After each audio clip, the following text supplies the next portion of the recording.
Welcome to Ask the Expert North Texas here at News Radio 1080 KRLD. I'm David Rankin. And I'm Kristen Diaz. So glad you're joining us. We also have Chancellor Carine Feyten joining us today with Texas Women's University because there is a big announcement.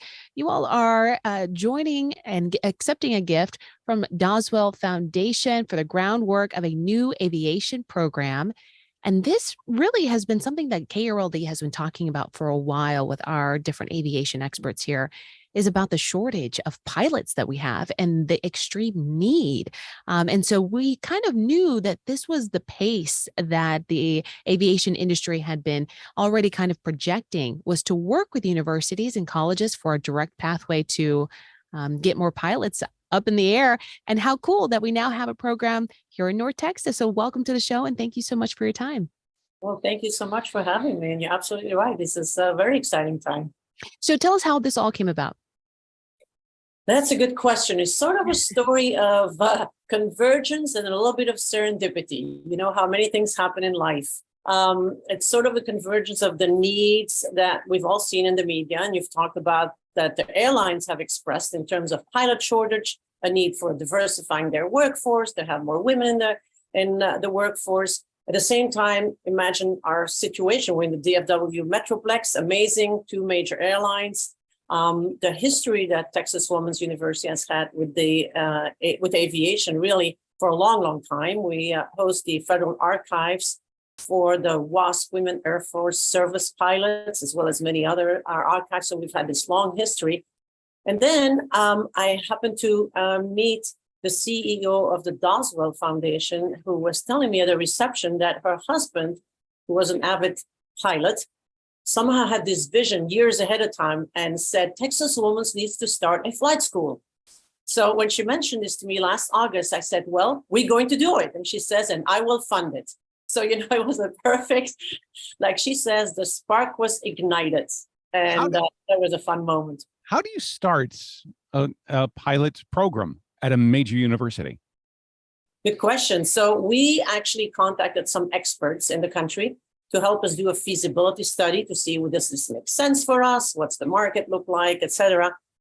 We brought in experts. You would be surprised to see how many women have shown up saying, hey, I was the very first woman commercial pilot, or I was the very first woman flying for American Airlines, and I want to help you with this program. So we assembled a fantastic panel. We even had Tammy Jo Schultz, the pilot from Southwest Airlines, who managed to save the plane from a major crash. And all of those people have contributed and helped us craft a curriculum that makes sense for this.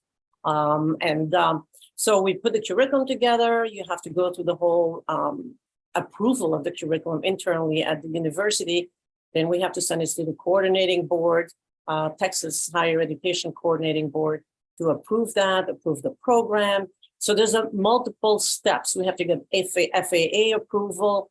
And of course, we have to get our own Board of Regents approval to launch the new School of Aeronautical Sciences, which will house two different degrees right now.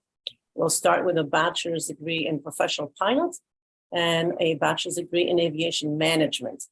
And we anticipate that in the future, there might be other things that we want to house underneath this particular school. But yeah, it's quite the process. I've learned a lot. Oh, I bet these conversations have been fascinating with all the people you've met along the way. One of the things that I know that we've spoken about with some other aviation experts is that one of the reasons why we do have this pilot shortage is that it's costly to become a pilot. And this gift from the Doswell gift is one of the largest single gifts in Texas women's history. And I know that the goal was to attract not just women, but to kind of also help reduce the cost barriers. How is that going to help your students? Absolutely. You're absolutely right. The degree itself is the least of the expenses. And actually, Texas Women's University is I think it's the fourth least expensive in the state of Texas in terms of tuition and fees, total cost of attendance. But what's really expensive is the flight hours that the students have to accumulate in order to be able to get their certificate and be certified pilot.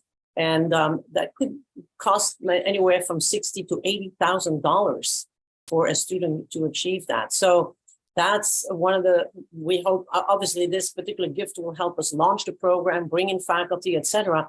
And we're also looking at partnering with airlines and other industry that are related to aviation to really help us defray the costs for the students.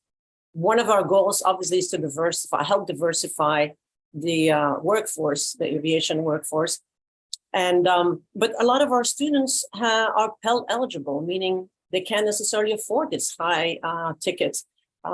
So we really are looking for ways to alleviate that, make it affordable, and make it accessible for a lot of women. You know, in the past, I think the airline industry has often recruited from the military, pilots from the military. That was a natural fit. But if you think about it, they recruited from what I would call 50% of the population. They missed the other 50% of women, right? And so that was my realization during the pandemic as I was reading the news. It was like, you know, we have actually what they are looking for. So we should step up to the plate and help contribute with our gift. So that's why I'm hoping that this will motivate and energize folks in other industries to say, you know what, we too want to step up and help those women and other students, the diversity of students, to step up in these roles. One of our goals was also to open opportunities for women to step into high-paying jobs, and the airline industry offers that. So it's an amazing opportunity to be able to, you know, break that ceiling.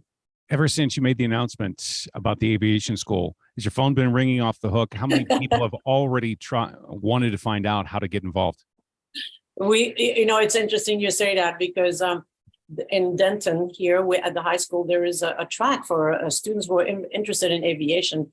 And so we already had a 16-year-old saying, I want to join. You know, so I think it will get a lot of attention.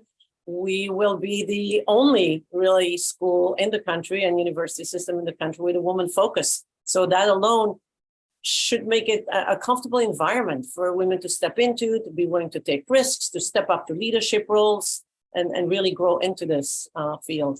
Well, curious, I don't know how this works, but have you guys had to partner with an area airport to get some airspace and a runway and whatnot to be able to have your students out there to practice?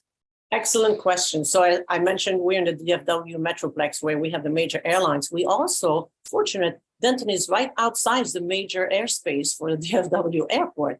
And we have our own local airport.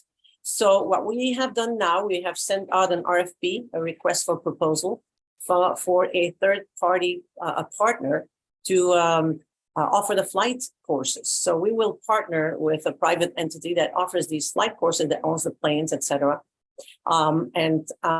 That's where the students will learn the actual flying. We will have simulators and the theoretical courses and all of that. So it'll be a perfect partnership. So you're right. Once we see who applies to this request for proposal, we can choose our partner, and then we are off. What should I say? Take off. Take off, exactly, to the wild blue yonder. You mentioned the fact that it's more than just women training to be pilots, but it's also women training to be in management as well. How important is that aspect of the school going to be?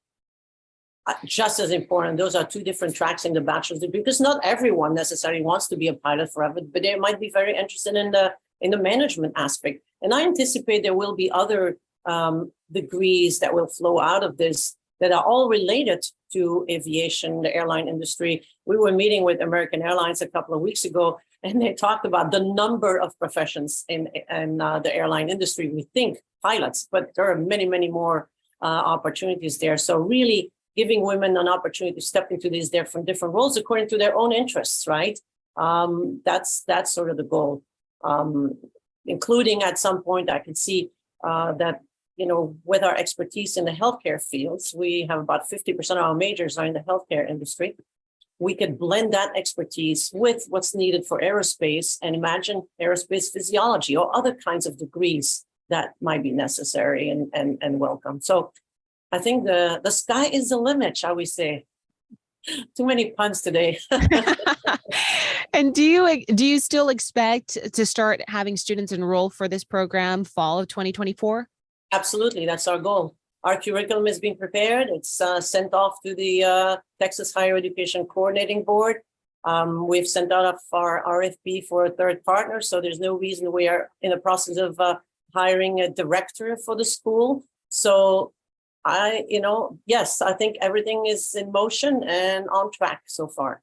So I imagine other universities are looking at what you're doing as a, pardon the pun, pilot program for new pilots, and perhaps looking to copy what it is that you do after you show the success that you will.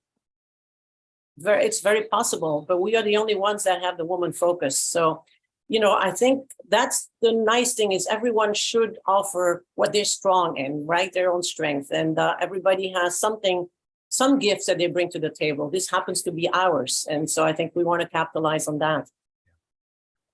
Do you think that this also kind of puts another spotlight on TWU? Do you think you guys sometimes get in the shadow of, for example, other universities in Denton?